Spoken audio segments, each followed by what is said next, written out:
To what ends do beings serve the dark gods of chaos? For the sake of ambition, perhaps, the devilish alteration of the perceptions of others, or perhaps greed and gluttony gorging themselves on the gifts of others. For freedom, the power to take what is theirs by right of conquest. These are, each in their own way, a common excuse, yet they are not the ends to which beings serve the dark gods, merely their motivations. To be free requires power. To consume too readily and too greedily requires endurance. To alter the course of fate itself requires foreknowledge. Heavy gifts indeed. For few can wield even one of these true gifts. Even the gods' own chosen lack them in their truest forms.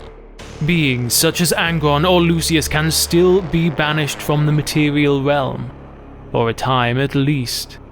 The Red King Magnus still fails to see future events with the certainty that he craves.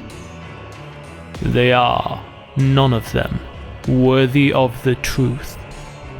But perhaps that is simply because they have not paid a true price, given a true boon to the Chaos Gods. But there is a creature. A foul, despicable wretch of a being, born of the material realm, but wrapped in immaterial gifts and glories beyond imagining. A horrific relic of a race unknown, but enduring through this, the last of its kind. This monster is known as the Octocalvariae.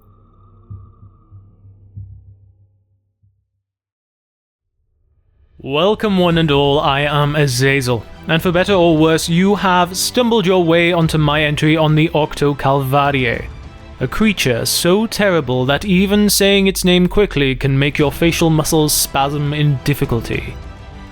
Be prepared now. Steel your hearts and gird your minds as we enter the most horrific place imaginable. The place where hope goes to die and where thirsting gods rack the souls of billions, while directing madness on the stage of our galaxy as easily as puppeteers pull on strings. Welcome to the 41st millennium.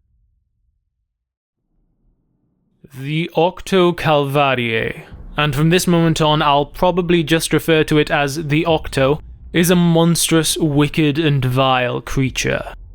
It is the last of its kind, supposedly, and I say this because its form is so twisted, so mutated by the dark malefic powers that it serves, that it is impossible to guess at its original form. 4 emaciated arms, 2 stumpy legs, and a face that defies all logic. For its alien head has been twisted and perverted by the powers of the gods that it serves. Almost all original form wiped away and replaced with 8 identical grotesque faces. Perhaps copies of its original visage. Perhaps not. Each face bears 6 eyes, and a nose akin to a triple-slitted gill. In place of mouths, only probosces remain, curled up and nestled in palpae, like a hideous genetic experiment of the twisted minds of the dark age of technology. And such a mind it has. Powerful, psychic, and ancient. Like a cognitive colossus, its mental strength is incredible, which likely comes in part from being of a psychic race, and in part, too, from its connection to the warp, and the dark gods therein. But where did such a creature come from? How has a being like this not wreaked tragedy across the Imperium with its might? Well, in that, my friends, lies a tale. Circa 38th millennium, or 39th, dating systems mean little within the Imperium nowadays. Roughly 3,000 years ago, a threat emerged. No different to many other threats that face the Imperium on a galactic-wide scale. It began with odd forms of dissent, strange politicking, of moves and counter-moves made by individuals, a growing distaste for the habits of the ecclesiarchy, which, although widely regarded as heresy by many zealous adherents, is not an unreasonable opinion regarding some of their practices. In many ways, it began as a gene-stealer cult begins, only this was far worse. For when a gene-stealer cult infiltrates a society, there are always those untouched by the spread of the curse. Individuals whose faith shines too brightly to be controlled by those xenos spawn, or whose breeding is of the utmost pedigree and avoids the taint. In times like this, war occurs. Some live, some die, yet there is always a chance. However, this particular insurrection was led by the Octo itself. Through sheer psychic might and malefic gifts bequeathed by its patron chaos gods, it formed its influence across 3 imperial systems and twisted the minds of citizens away from the light of the Emperor. 3 systems worth of imperials dedicated to the worship of the chaos gods by the strength, will, and dominion of this single psychic xenos heretic. Such heresy could not go unpunished. For, forced or otherwise, these imperial systems had been corrupted. It would go no further. Upon this emerging threat, the Blood Angels met the foe, to crush the heretics who had aligned themselves with the darker powers of the universe, and to eliminate the root of the depravity. What they encountered was far worse than they expected. For in the final battle against the Octo and its twisted human followers, Chief Librarian of the Blood Angels, Marest, led the valiant charge. With sword and bolter and flame and fury did they scourge the bodyguard of heretics and traitors with which the Octo had surrounded itself. Now, only the threat of the corrupted Psycho-Xeno remained. Bolter rounds ripped apart flesh. Plasma bolts tore into the Xeno. Jets of promethium roared and roiled over its mutated body to no avail. With sword and axe, the Blood Angels hacked and slashed at its physical body, while Marest fought with both his weapons and his mind to overcome the horrendous foe. All to no avail, for it could not die. However, thanks to the bravery of the Blood Angels and the sacrifice of Marest himself, the creature was contained, bound, and held fast. If they could not destroy the creature, then they would imprison it for an eternity where it could do no harm. It was taken away, back to the Blood Angels' homeworld of Baal to be kept within a prison, inside the deepest levels of the Carcadi Arcanum. Marest spoke his dying words, before being preserved in his final moments and interred within a Dreadnought sarcophagus. Upon his orders, would the prison contain 1 entrance and 1 exit.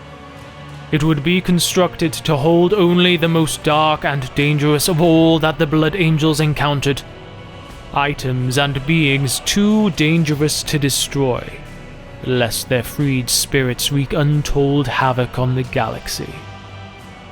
At the entrance to the vault would be a chamber, too small for a Dreadnought to enter or exit. Thereupon, Marest would be dragged into it on a wooden sled, and his new Dreadnought form built around him so that for millennia untold he would guard the creature that took his life for every waking moment. For 3,000 years, the Octo has been chained within the vault of Marest, manacled within its chamber, surrounded by walls and esoteric fields reinforced by technologies and warpcraft, forever under guard by the Librarian Dreadnought Marest. Neither thirst nor hunger drive this creature to death. Chief Librarians along the ages have attempted to end the life of this vile, warp-mutated xenos and failed each and every time. It is ancient, immortal, and utterly evil. Alongside its dark gifts, the Octo is also a seer and a prophet of incredible accuracy, with its connection to the warp rivaling even the greatest of Chaos servants. To this end, since ending its life has become an impossibility, chief librarians have come to interrogate the wicked creature. It does not share its knowledge lightly, for it wishes above all to be free. Yet with enough will and power, the knowledge it possesses can be ripped from its mind, providing vital intelligence to the Blood Angels in their times of need. But one thing needs to be said about the Octo. Immortal, powerful, nigh omnipotent with its skills. It may serve its purpose for the moment.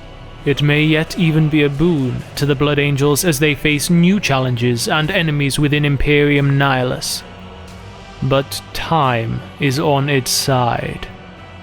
One day, the Octo will break free, whether through force of arms or aid from another, be it inadvertent or no.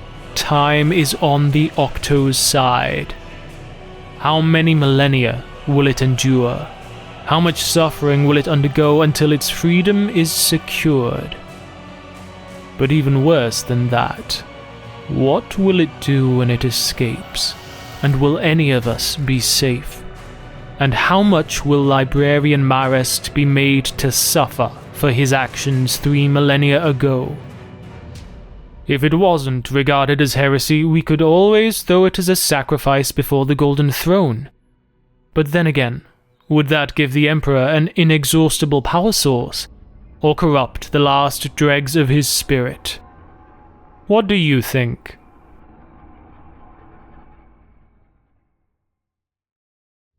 Thank you for listening. Please do feel free to drop a like, a comment, or a subscribe. I love to hear from you, and constructive criticism is always welcome. I've also created a Patreon if anyone wants to support the channel, but there's no pressure there. Everyone is skint right now, and I'll keep on making these videos anyway. But if you want to throw a pound or two across, I'll be grateful. Now do enjoy your day or night, and I hope you've enjoyed some escapism from reality. But that's why we are here, isn't it? Until next time.